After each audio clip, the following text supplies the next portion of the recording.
GD1 になっておりです。よろしくお願いします。今日はですね、テイスティングについてちょっとお話したいと思います。このね、GD1 のビデオを見ていただいている方が結構ワイン好きな方が多いと思うので、私の提出の仕方がですね、なんかちょっと違うんじゃないかなっていった疑問もあると思うので、ちょっと改めてね、このビデオでお話ししたいと思います。で、主にね、2シリーズやってると思うんですけれども、1つはですね、品種ですね、イタリアの土着品種ということで、このシリーズの時はね、このグラス使ってます。で、これはですね、ソムリエであるとか、いわゆるそのテイスティングとかの大会の時に、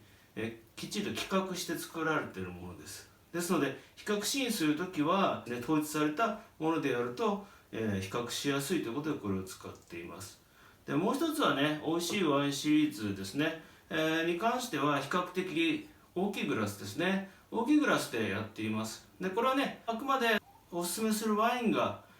どういったグラスだったら美味しいかっていうのをちょっと考えてやってますので、こういったものよりも大ぶりのものっていうのを使うことが多いですね。見ていただくと私の試飲の仕方あんまり回してないと思います。でなぜかというと、このシリーズの目的はですね、プロの方ではなくってあくまで一般の方でワイン好きな方がテイスティングするとかですね、品種を知るとかでどんなものがあるんだろうというような視点からしてます。あくまでその方の好みですよね、どういったものが好きなのかといったところをインプットするやり方っていうのがテイスティングだと思っています。ですので例えばね、プロのやるテイスティングというのはこれ色であるとか、あと外観のここディスクっていうんですけどとかですね、あと涙、どれくらいの粘着性があるかとかですね、こういう判断をプロはするんですけども、このプロの判断っていうのはあくまで、そのワインが健全がどうかっていうだけの話なんですね。で一般の方は、基本的にはもう飲んであれおかしいなと思ったら多分健全じゃないと思うんです。色でなかなか判断しづらいと思いますので、特に色に関してはざっくりとした言い方をしていますというのが一つですね。であと回しですね、香り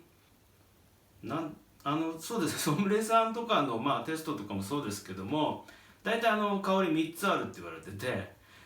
第1の香りがブドウで、第2の香りが醸造で、第3の香りが熟成っていうんですけども、そもそもレストランとか家に行ってこうやってですね、ブワーって回してですね、こうやってこうスースーやったりとか、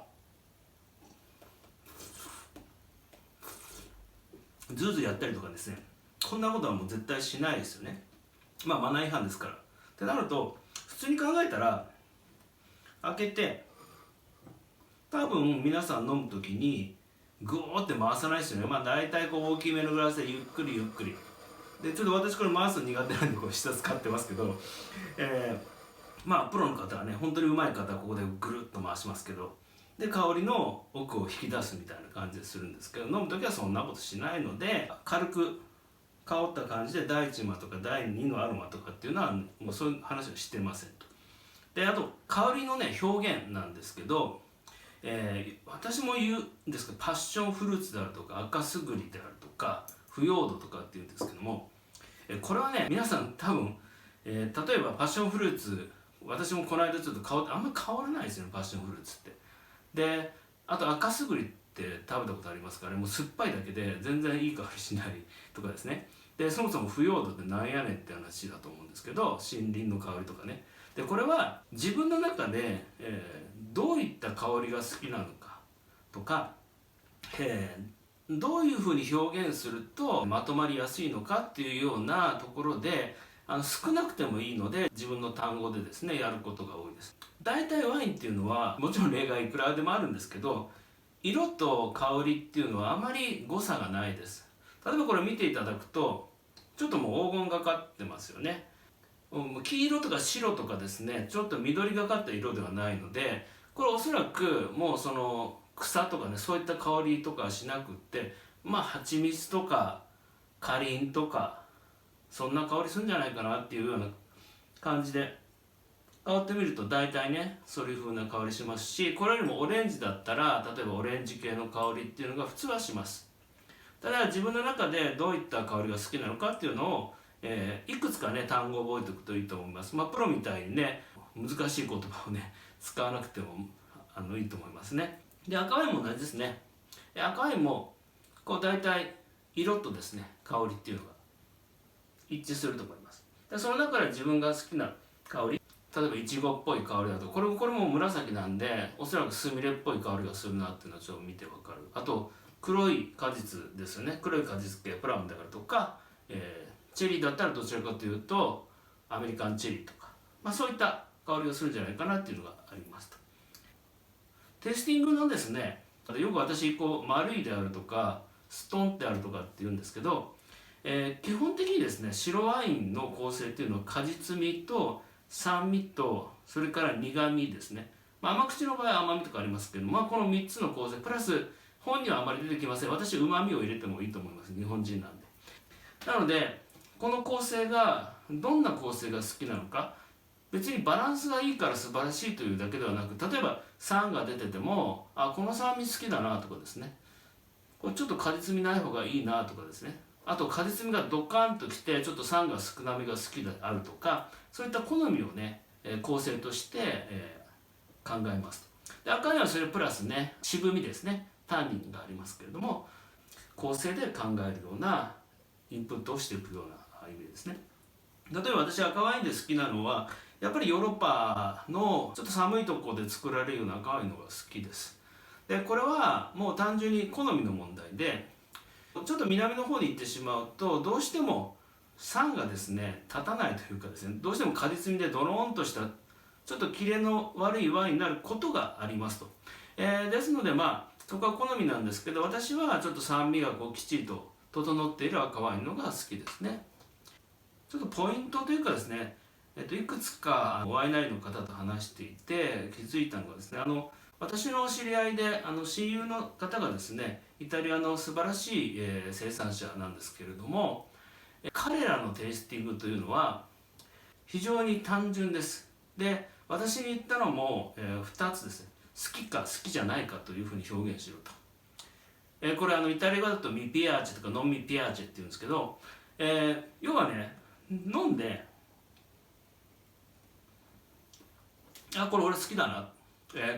これちょっとあんま俺好きじゃないなと。要はワインが美味しいとかまずいとかではないですよね。まずいワインなんかないですから、それが好きかどうかっていうだけの判断になります。その中でねやっぱりさっき言った構成みたいなものっていうのをしっかり頭の中に覚えていくと、だんだん自分の好きなタイプのワインっていうのが分かっていくっていうのが多分テイスティングの重要な、特にね我々プロフェッショナルじゃないんで表現をきれいにしたりとか、うまく言い表すことっていうのは全く重要ではないので、そういったことですね。でこれもね、教訓というかですね、ボルドーのですね、メドックに、格付けがあるんですけども、あそこの4級シャトーの方の、ジョージ・ヨーさんの方とですね、テイスティングをして話し合ったことがあるんですけど、彼が言うにはワインの覚え方っていうのは香りよりもそのワインのストラクチャー、さっき言った構造ですね、こちらをきっちりと確認した方がいいと。私もね思ったのはそうだなと、っていうのはやっぱり香りっていうのは開けた瞬間も違いますし、1週間後、私大体家だと1週間ぐらい開けるんですけど、3日後も違いますし、1週間後もやっぱ香り変わってきますよね。あとそのね年によってですねだんだんこう時間が経てばですね当然熟成香で変わってきますと。ただ味の構造というのは基本的に同じなんですね。もちろん時間が経てばそれがこう溶け合っていったりとか丸くなったりはするんですけど、そのワインの特徴自体っていうのはなかなかこう変わりにくいっていうのがありますと。その時でボルドーの方にいくつかあそこってブレンドしてワイン作るんですけど、